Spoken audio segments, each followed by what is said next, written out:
स्वागत है सर आपका द स्टार इंडिया में। जी। सर क्या समस्या है आप लोग की? बिहार सरकार ने जो नियमावली में परिवर्तन किया है उसका क्या प्रभाव रहेगा अब तक आपके ऊपर? सबसे पहले मैं जयप्रकाश सिंह, जी प्रदेश अध्यक्ष बिहार राज्य शिक्षक संघ, जी स्टार इंडिया चैनल के पदाधिकारी गण एवं कर्मचारी गण को हार्दिक अभिनंदन करता हूं। जी सरकार ने जो नई नियमावली दिया है जी सर। उसमें पुनः बीपीएससी परीक्षा पास करने का प्रावधान रख रहा है। अच्छा। जो भी नियोजित शिक्षक हैं जी आज 20 बरस से 15 बरस से नौकरी कर रहे हैं, अच्छा अच्छा तो वो क्या बीपीएससी का एग्जाम क्वालिफाई कर सकते हैं? जी अगर माननीय मुख्यमंत्री जी का ये प्रावधान है, जी। अगर माननीय मुख्यमंत्री जी को ये बात कहा जाए, अच्छा अच्छा हम लोग सुने हैं कि वो इंजीनियरिंग करके मुख्यमंत्री बने हैं। जी आज यदि इनको इंजीनियरिंग का परीक्षा देना होगा जी। तो क्या क्वालिफाई कर पाएंगे वो? नहीं, अब तो समय बदल चुका है, वो तो स्थिति के अनुसार होता है। अगर देखिए बिहार सरकार नई नियमावली में इसको लागू करता है जी और जो नया नियम प्रावधान बनाते हैं जी जी। तो उसमें कोई प्रॉब्लम नहीं है, शिक्षक को कर सकते हैं। अच्छा।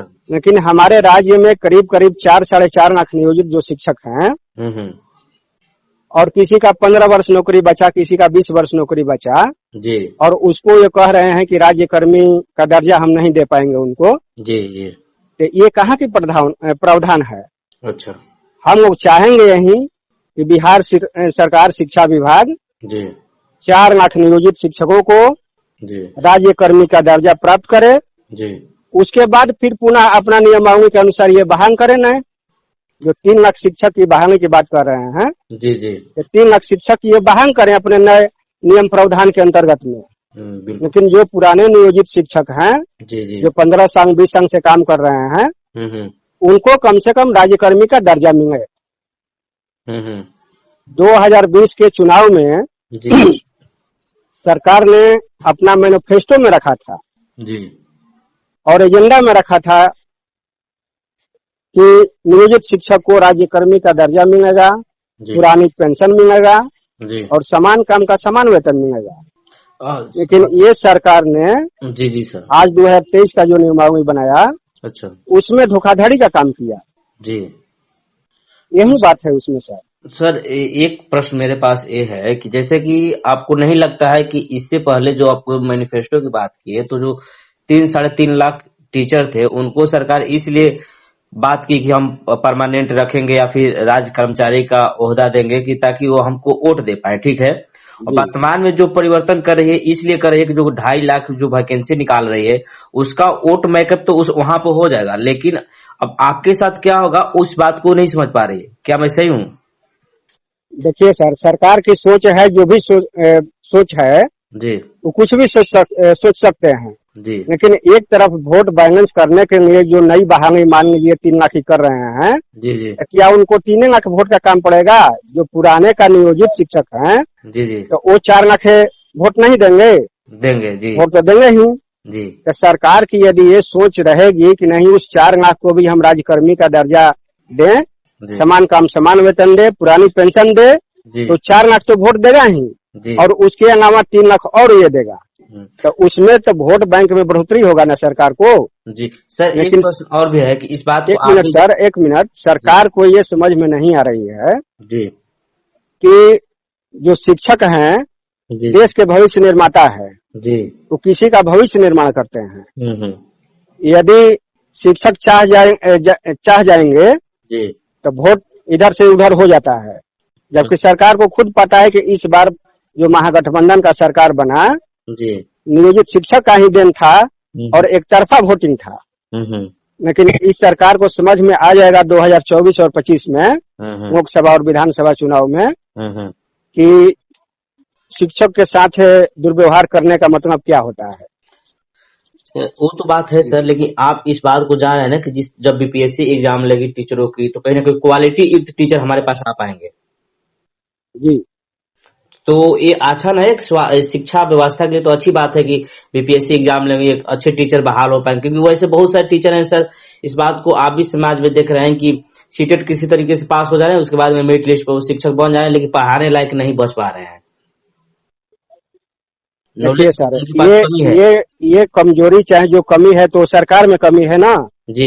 जब मान लीजिए टीचर को आप टीचर एबिलिटी टेस्ट टेट ले लिए, सी टेट लिए, बिहार टेट लिए, उसको बीएड कराए, जी उसमें कहाँ फिर संभव है कि माने वो शिक्षक दक्ष नहीं है।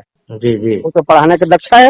जी अब उसमें आपकी व्यवस्था क्या निर्भर करता है जी जी कि कैसा कैसा विद्यार्थी उसमें चला गया, तो ये तो मान लीजिए विद्यार्थी के ऊपर थोड़ी बात है, नहीं। ये तो सरकार की व्यवस्था के ऊपर निर्भर है।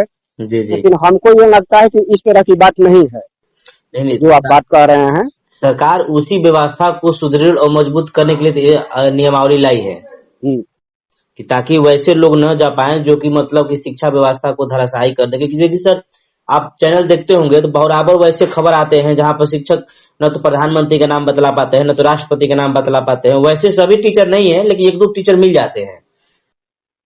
देखिए वो हम बात समझ रहे हैं, ठीक है, बीपीएससी से बहाली करें जी, लेकिन नई नियमावली में ना सर, लेकिन हाँ, पुराने जो नियोजित शिक्षक है उनको तो राज्यकर्मी का दर्जा प्राप्त होना चाहिए, बिल्कुल बिल्कुल। सारी सुविधा मिलना चाहिए। जी जी। अब वो कहाँ जाएंगे जो 20 वर्ष नौकरी कर लिया, 18 वर्ष नौकरी कर लिया, अब वो कहाँ जाएंगे ये बताइए। जबकि उनका भी टेट लिया गया है, दक्षता पास किए हैं शिक्षक, बीएड किए हुए हैं, ट्रेंड है सब। हमारे कहने का मतलब ये है सर जी जी कि जो 4 लाख हमारे यहाँ 4.5 लाख लगभग नियोजित शिक्षक हैं, जी उनको राज्यकर्मी का दर्जा दे सरकार, और उसके अलावा आगे के प्रावधान में अपने नियमावली को लागू करें। अभी देखिए एक मिनट जी कि अभी बहुत से इस सरकार में, इस राज्य में जी जी कि टेट किए हुए, सी टेट हो चाहे बिहार टेट हो, बीएड किए हुए जी अभ्यर्थी पड़े हुए हैं, ये तो है, दिखाई दे रहे हैं जी। वो कहाँ जाएंगे। अब फिर पुनः उनको बीपीएससी की क्वालिफाई करने की बात आ रही है जी जी। तो क्या ये संभव है? आखिर सर संभव क्यों नहीं है? आखिर बीपीएससी वैसा क्या प्रश्न पूछेगा कि ये लोग नहीं बतला सकते हैं? देखिए सर, उसमें बतलाने की बात नहीं है जी, समय की बात होती है। अच्छा 2 वर्ष उन्होंने बीएड किया, जी जी, उसके बाद सीटेट की तैयारी की और उसको रिजल्ट निकाले, उसके बाद उसका सरकार बहाली नहीं किया, तो उसका उम्र जो है, एज जो है, उसका मैच कर रहा है ना सर। हाँ, एक तो है, ये बात है।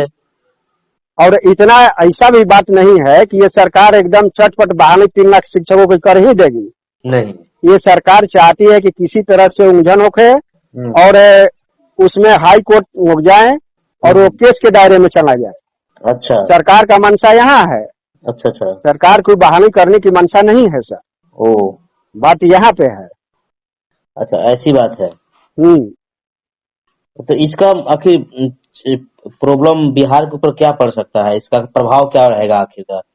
इसका प्रभाव बहुत बुरा प्रभाव पड़ेगा जी, इस तरह से कि नहीं, यहाँ पर सरकार जो भी बहाली करती है, पढ़ने नियमावली आती है, उसके बाद लागू करने में उसको 4 साल 5 साल एग्जाम लेने में, रिजल्ट देने में बीत जाता है, तो उसमें अभ्यर्थी का उम्र नष्ट करता है, अच्छा, न कि सरकार को क्षति होता है। जी जी। ये बात है सर इसमें। तो सर अगला कदम आप लोग का क्या होगा यदि सरकार मान लीजिए कि आपकी बातों को नहीं मान पाती है और बीपीएससी से एग्जाम आप लोग को देना ही पड़ेगा, तो आप लोग क्या करेंगे सरकार को लेकर? देखिए सर, जो सरकार का प्रावधान है बीपीएससी से एग्जाम देना है, तो ऐसा बात नहीं है कि हमारे शिक्षक दक्ष नहीं है, बीपीएससी का एग्जाम देंगे, ऐसा बात नहीं है जी। लेकिन अब उसमें वही बात है कि जो पुराने शिक्षक हैं, नियोजित शिक्षक हैं, पढ़ने पढ़ाने का काम करते हैं जी, लेकिन जो कॉम्पिटेटिव माइंड होता है, अब 50 वर्ष वाले व्यक्ति को, 45 वर्ष वाले व्यक्ति को आप कहिए कि आईएएस का तैयारी कीजिए, बीपीएससी का तैयारी कीजिए, तो क्या संभव है सर? जी, उसका एक उम्र होता है, स्टूडेंट लाइफ होता है, और 30 वर्ष तक 35 वर्ष तक मान लीजिए तैयारी करता है बीपीएससी का, चाहे जो भी हो, और वो क्वालिफाई करता है। इसलिए कि एक तो सरकार सारे शिक्षक को उलझा के रखी है, कभी जनगणना में भेजती है, तो कभी वोटर लिस्ट का काम करवाती है, तरह तरह के काम देते रहती है। स्कूल में मध्याह्न भोजन का भी काम देखा जाता है, सारे चीज मैंने शिक्षक उलझे रहते हैं। जी। सरकार चाह करके भी नहीं पढ़ा पाते हैं बच्चों को। ओ। शिक्षक चाह करके भी नहीं पढ़ा पाते हैं बच्चों को, इसमें कि उनको गैर शैक्षणिक कार्य में ज्यादा लगाया जाता है। तो सर ऐसा नहीं हो सकता है कि जो बीपीएससी पास करेगा उसको शिक्षा के कामों में लगा दीजिएगा, जो बीपीएससी पास नहीं कर पाता है उसको फिर गैर शिक्षा की जो कामें हैं जैसे कि जनगणना हो गया, तमाम कार्य उसको किया जाएगा? देखिए सर, सरकार तो कुछ भी करवा सकती है जी। तो जो आदेश होगा उसका पालन करना ही पड़ेगा। बिल्कुल। लेकिन ये नियम संगत बात नहीं न हुई। नहीं। आप एक तरफ शिक्षक की बहाली किए हैं जी जी। और शिक्षक के भविष्य निर्माता हैं, और आप उनको तरह तरह के, मान लीजिए कुछ शिक्षक को जनगणना में लगाइए, कुछ शिक्षक को मतगणना में लगाइए, कुछ शिक्षक को राज्य कर्मी का दर्जा दे दीजिए। पढ़ना क्या होता था कि मात्र एक शिक्षक होते थे जो गुरु होते हैं। जी जी। जो अंधकार से प्रकाश की ओर न जाते हैं जी। उनको गुरु बोला जाता था। और आज सरकार करीब करीब 16 प्रकार के शिक्षकों की बहाली की हुई है। अच्छा अच्छा। तरह तरह का, पंचायत शिक्षक तो प्रखंड शिक्षक तो नगर इकाई, तरह तरह की हुई है। ये सब कमजोरी सरकार की न है सर। जी जी। अगर शुरू से ही बीपीएससी के माध्यम से बहाली हो, जिसे जो 1994 और 99 बैच की जी बहाली हुई थी जी बिहार सरकार की बीपीएससी के माध्यम से, जी, उस पर आज तक कोई उंगली नहीं उठाता है।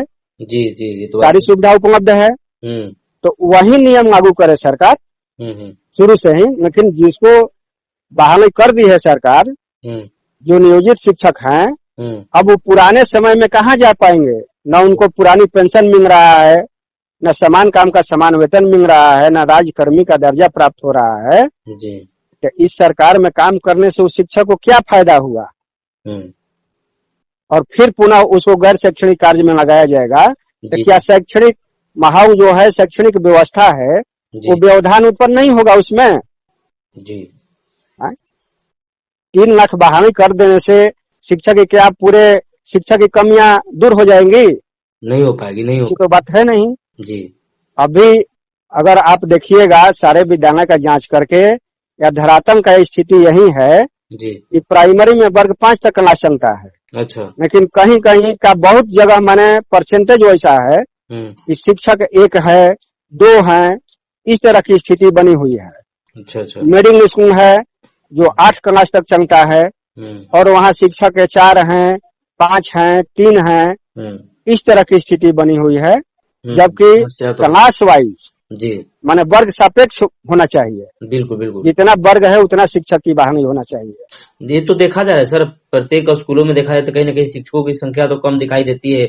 1000 बच्चों पर एक एवरेज दिखाई दिया था कि 1000 बच्चों को मात्र मतलब कि 3 शिक्षक है। एक सर्वे में आया था ऐसा करके।